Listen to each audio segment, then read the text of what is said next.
Mais j'aurais pas déjà fait une intro comme ça, moi? Si, je crois que c'était l'épisode 2 de la Normandie. Bon, c'est pas grave, on change. Dobliden. Non, mais ça aussi j'ai déjà fait, c'était l'épisode 2 de Prague. Qu'est-ce que je peux faire alors comme intro?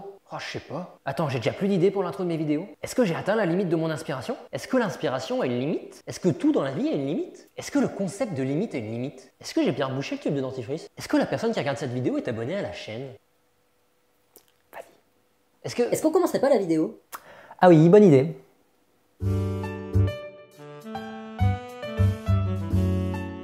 Un troisième épisode sur Prague. Qui l'eût cru? Je suis pas sûr que quelqu'un se soit posé la question. Et ouais, quand même, une ville aussi intéressante mérite largement un troisième épisode. Alors, pour rappel, dans le premier épisode, que vous pouvez retrouver juste ici, on s'est intéressé à l'histoire de la ville, à son horloge fantastique et à son somptueux château. Dans le deuxième épisode, que vous pouvez retrouver juste ici également, on a fait une sorte de grand écart en passant des lieux de culte catholiques et juifs aux parcs et jardins de la ville. Dans cet épisode, on va plutôt sortir des sentiers battus. Vous avez vu le titre, aujourd'hui on va partir à la découverte des lieux étonnants de Prague, de ses curiosités, ses bizarreries, ses singularités, ses loufoqueries, ses... Bon, on a compris. Oui, pardon. Non loin de l'ambassade de France, sur une petite place reculée, se dresse le Lennon Wall. Le Lennon Wall. Premièrement marqué par des poèmes et des messages contre le régime en place dans les années 60, l'histoire de ce mur prit un tournant avec l'assassinat de John Lennon en 1980. En effet, suite à cet événement tragique, un portrait du chanteur y fit son apparition. Ce visage iconique donna apparemment des idées aux étudiants de la ville, puisqu'en 1988, ceux-ci ajoutèrent au doux visage de Johnny leur complainte contre le gouvernement communiste. Dès lors, le Lennon Wall devint un véritable symbole de lutte contre l'oppression. Cependant, ce ne fut pas toujours du goût de l'oppression, qui fit repeindre le mur à plusieurs reprises. Cependant, à chaque tentative de censure, le mur fut retrouvé à nouveau couvert de poèmes et de fleurs dès le lendemain matin. Aujourd'hui, le portrait originel de John Lennon est totalement enseveli sous plusieurs dizaines de couches de peinture. Néanmoins, le message initial n'est pas du passé pour autant, le Lennon Wall étant désormais un véritable média permettant de véhiculer des messages de paix et d'amour. Et ces messages d'amour semblent faire leur petit effet. Sur les touristes, déambulant dans la rue, certes, mais également directement sur certains bâtiments de la ville. Baliverne, pensez-vous, mais que nenni! Pour s'en apercevoir, il suffit de jeter un œil à l'immeuble de bureau imaginé par Vlado Milunic et Frank Gehry. Cet édifice, de style déconstructiviste, est composé de 2 cylindres contorsionnés, donnant une impression de mouvement qui lui confère son nom de Dancing House, la maison dansante. Et honnêtement, difficile d'être en désaccord avec cette appellation lorsque l'on observe ces deux entités, engagées dans une valse romantique et éternelle, tel un couple de danseurs, profitant du moment. Heureux, tout simplement. Un bâtiment qui s'apparente à un couple en pleine valse. Curieux, mais joli, n'est-ce pas?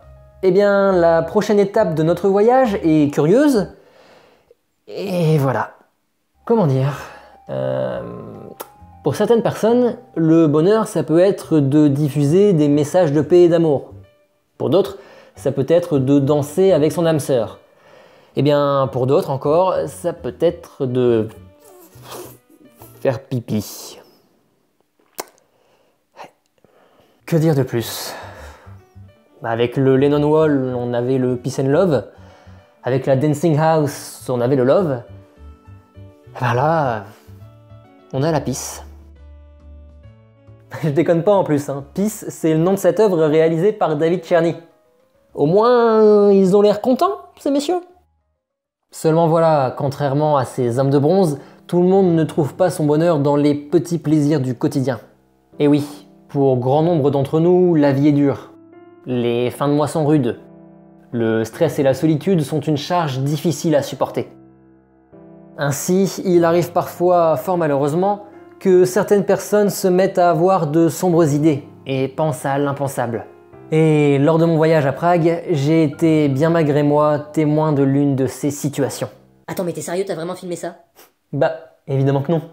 Cette silhouette désespérée, uniquement séparée du sol par le poteau auquel elle reste accrochée et qui la protège d'une chute fatale, c'est celle d'une statue. Souvent source d'appels au secours par des touristes pensant apercevoir une personne en détresse, cette œuvre est le fruit de l'imagination de David Czerny. Oui, le même monsieur qui a fait les statues qui font pipi. Mais pour comprendre le pourquoi du comment de la situation, intéressons-nous à l'homme qu'elle représente. Sigmund Freud est né en 1856 à Freiberg, en ancienne Autriche et actuelle République tchèque. Brillant neurologue spécialisé dans la psychanalyse, dont il est le fondateur, il était particulièrement fasciné par l'origine et le fonctionnement des phobies. Cependant, ironie du sort, il fut lui-même tout au long de sa vie tourmenté par de nombreuses peurs, notamment la peur des voyages et la peur des fougères. Mais malgré cela, la peur qui le rongeait réellement, c'était celle de sa propre mort. La statue met donc en scène un Sigmund Freud suspendu dans le vide, tête baissée, se demandant en contemplant le sol plusieurs mètres en contrebas s'il doit ou non faire face à son destin et se laisser tomber. Pour l'anecdote, à l'âge de 83 ans et après plusieurs années de réflexion, le vrai Sigmund Freud demanda à son médecin de lui administrer une dose mortelle de morphine. Ce faisant, il prit enfin la décision de lâcher prise. Eh ben, on est parti d'un symbole de paix et d'amour et on se retrouve avec le suicide assisté d'un petit vieux. Qu'est-ce qui s'est passé ? Ben, ce qui s'est passé, c'est que Prague n'est pas qu'une ville de romance et de féerie. Non, c'est également une ville de terreur, d'angoisse et de peur. Vous avez du mal à y croire. 10 bébés géants en fibre de verre qui escaladent une tour en rampant. Plutôt inquiétant comme situation. On est d'accord. Et ils sont l'œuvre de David Czerny. Évidemment. Ah oui, il y a un léger détail qui fait carrément basculer la scène dans une vision d'horreur. Cependant, la Žižkov Tower n'a pas toujours été un stand de recharge USB. Inaugurée en 1992, elle est en fait une tour de transmission pour la télévision et la radio. Haute de 216 mètres et édifiée sur la butte du quartier de Žižkov, dont elle tire son nom, elle est de loin le point culminant de la ville. Et cette caractéristique n'est pas vraiment du goût des Pragois, qui l'accusent de gâcher l'horizon de la capitale. La mauvaise réputation de la tour atteint d'ailleurs son paroxysme en 2009, lorsque le site australien virtualtourist.com lui attribue le titre de deuxième bâtiment le plus laid du monde, derrière le Morris A. Mechanic Theatre de Baltimore. Dur. Néanmoins, au fil du temps, la Žižkov Tower a quelque peu redoré son image, avec l'ajout d'un restaurant à 66 mètres d'altitude, d'une chambre d'hôtel à 70 mètres et d'un observatoire situé à 93 mètres de hauteur et qui permet de profiter d'un magnifique panorama sur la capitale et, pour les gens un peu bizarres, de scruter les moindres faits et gestes de tous les habitants et touristes. Tous ? Pas tout à fait. En effet, il existe un village peuplé d'irréductibles Gaulois résistant encore et toujours à l'envahisseur. En effet, il existe un endroit permettant de rester à l'abri des regards indiscrets. Cet endroit, c'est la Vinarna Certovka. Située au niveau du 26 Lučišského Seminare, que je prononce probablement extrêmement mal, elle est la rue la plus étroite de Prague. Et pour cause, elle ne mesure que 50 cm de large. Autant vous dire qu'en empruntant ce couloir exigu, on disparaît instantanément de la vue des gens qui nous entourent. Seulement, un problème peut se causer. En effet, vous imaginez bien que le croisement de deux personnes y est tout bonnement impossible. Heureusement, une solution a été mise en place pour pallier ce problème. Des feux de circulation pour piétons. Un petit bonhomme rouge, quelqu'un s'est engagé dans la rue. Il faut attendre avant de s'y aventurer. Un petit bonhomme vert, la voie est libre, on peut avancer. Cependant, ces feux n'éliminent pas tous les soucis. Comme peut en témoigner une certaine touriste allemande, restée coincée dans la ruelle pendant plusieurs heures en attendant l'intervention des pompiers. Il y a de quoi devenir claustrophobe. En parlant de claustrophobie, dirigeons-nous vers notre dernier arrêt du jour, le nouvel hôtel de ville de Prague. Cet édifice, érigé en 1911, trône fièrement sur la place de la Vierge Marie.